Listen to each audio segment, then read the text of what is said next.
Welcome to IMPS classes. कल की classes में हम लोगों ने देखा था कि हम एक इंट्रोडक्शन दिए थे प्राकृतिक संख्या पद्धति का। तो आज हम सेकेंड वीडियो पे आए हैं। सेकेंड मतलब उसके आगे हम लोग प्रोसीड करेंगे।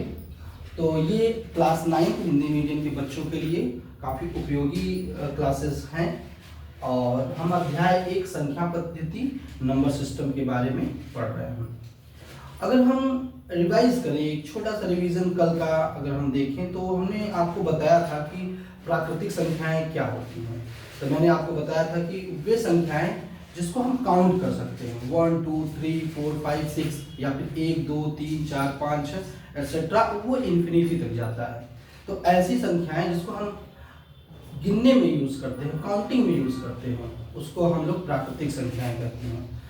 सबसे छोटी प्राकृतिक संख्या मैंने बताया था 1, और बाकी सबसे बड़ी प्राकृतिक संख्या हो नहीं सकती क्योंकि इनफाइनाइट तक जाएगा। इनफाइनाइट का कोई नंबर नहीं होता, उसको आप नंबर्स के फॉर्म में नहीं डिनोट कर सकते। उसके बाद हमने आपको बताया था पूर्ण संख्या, जिसको कहते हैं होल नंबर। हमने कहा था कि प्राकृतिक संख्याओं में अगर आप जीरो इंक्लूड कर दीजिए, जीरो से स्टार्ट हो जाए, 0 1 2 3 4 5 6 डॉट डॉट डॉट इन्फिनिटी तक, तो उसको हम क्या बोलेंगे? पूर्ण संख्या, उसको होल नंबर बोलेंगे। फिर तीसरा पॉइंट हम बताए थे प्राकृतिक संख्या। प्राकृतिक संख्या मैंने ये बताया था कि प्राकृतिक में परिमेय संख्या, रेशनल नंबर। तो परिमेय संख्या मैंने बताया था कि ऐसी संख्या जिसको दो पूर्णांकों के भाग देने पर, मतलब भिन्न के फॉर्म में जो संख्याएं होती हैं उसको हम परिमेय संख्या, रेशनल नंबर बोलते हैं, जिसको हम P/Q के फॉर्म में लिख भी सकते हैं। तो ये सारी चीज़ें हम लोगों ने कल के क्लासेस में डिस्कस किया था। अब हम कुछ क्वेश्चन आज हम जो बताएंगे आपको, सारा एग्जाम्पल जो NCERT बुक है, आपको NCERT बुक ही करना होगा क्योंकि गवर्नमेंट ने इसको ही मतलब अथोराइज किया, यही मतलब चल रहा है बुक स्कूलों में। तो आप लोग बिल्कुल निश्चित रहिए, अलग अलग पब्लिकेशन में नहीं जाने की जरूरत है। NCERT पढ़िए। NCERT कवर करने के बाद आप अलग से कुछ क्वेश्चंस बैंक ले सकते हैं जिसमें बहुत सारे क्वेश्चंस हो, आप प्रैक्टिस कर सकते हैं। ठीक है, हम आपको कम्युनिटी पोस्ट में कौन सी बुक आपको लेनी है वो हम भेज देंगे, तो आप देख के उसको परचेज कर लीजिएगा। मुश्किल से 100 रुपए की बुक है, आराम से खरीद के आप पढ़ सकते हैं। तो अब देखिएगा, यहाँ पे हम लोग पहला क्वेश्चन देखेंगे। उदाहरण नंबर 1, क्वेश्चन ये दिया गया है कि नीचे दिए गए कथन सत्य है या असत्य। इसको बताना है कि सत्य है या फिर असत्य है। अब कारण के साथ अपने उत्तर को देना है, ठीक है ना, कारण के साथ उत्तर देना है। तो हम देखिए इसी करते हैं। प्रत्येक पूर्ण संख्या एक प्राकृतिक संख्या होती है। आप बताइए, प्रत्येक पूर्ण संख्या एक प्राकृतिक संख्या होती है? इसका आंसर क्या होना चाहिए? असत्य। क्या होना चाहिए? असत्य। अब कारण लिखिएगा, यहां कारण क्या होगा? कारण ये लिखेंगे कि पूर्ण संख्याएं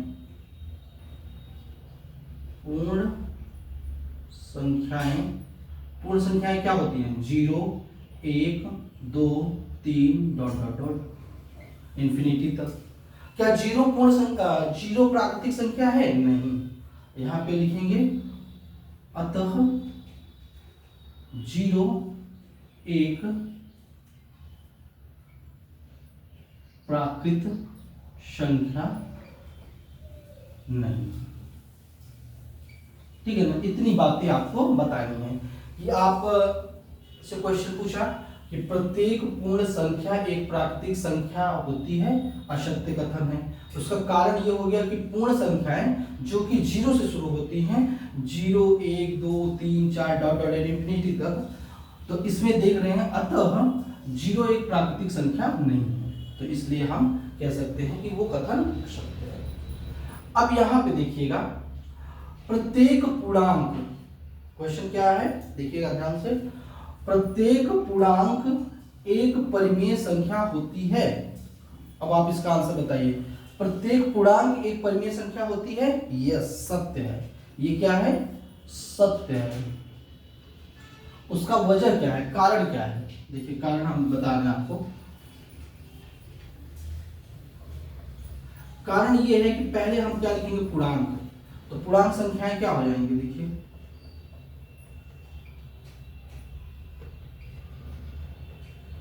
पूर्णांक संख्या हमने आपको बताया था कल कि जैसे कि dot dot dot -5 -4 -3 -2 -1 0 1 2 3 dot dot dot, ठीक है। इस तरीके से होते हैं। ये धन पूर्णांक ऋण पूर्णांक होती है और ये धन पूर्णांक होती है। और कह रहा है कि इसको परिमेय संख्या होती है, ये कोई भी एक संख्या ले लीजिए। अगर सपोज करिए मैंने 2 ले लिया, पूर्णांक संख्या बराबर 2, तो इसको 2/1 अर्थात p/q की फॉर्म में लिख सकते हैं। और जहां पे q 0 के बराबर नहीं है। तो स्पष्ट है, आपको समझ में आ जाना चाहिए कि हमने क्या बताया कि पूर्णांक संख्या आपने पहले लिख दो, पूर्णांक संख्या को दिखा दो कि हाँ इसको हम p/q के फॉर्म में लिख सकते हैं। और जब p/q के फॉर्म में लिख सकते हैं तो वो संख्याएं परिमेय संख्या होती है। ठीक है, यहां तक समझ में आ गया होगा। हम बहुत आराम से करेंगे, थोड़ा टाइम दीजिए, टाइम का प्रॉब्लम नहीं है। एक बार समझ में आ जाएगा तो फिर आपको बहुत सारा टाइम बच जाएगा। ठीक है, तो ये ध्यान रखना है। फिर आप आते हैं तीसरा प्रश्न पे। तीसरा प्रश्न आपसे कह रहा है, देखिएगा कि प्रत्येक परिमेय संख्या एक पूर्णांक होती है। प्रत्येक परिमेय संख्या एक पूर्णांक होती है। देखिए प्रत्येक परिमेय संख्या एक पूर्णांक होती है, नहीं, ये असत्य है। क्या है? असत्य है। कैसे? देखिएगा, प्रत्येक परिमेय संख्या, कोई भी परिमेय संख्या पहले लिखिएगा, कारण यहां लिखिए पहले। कारण में कोई परिमेय संख्या लिखिए। परिमेय संख्या क्या होती है?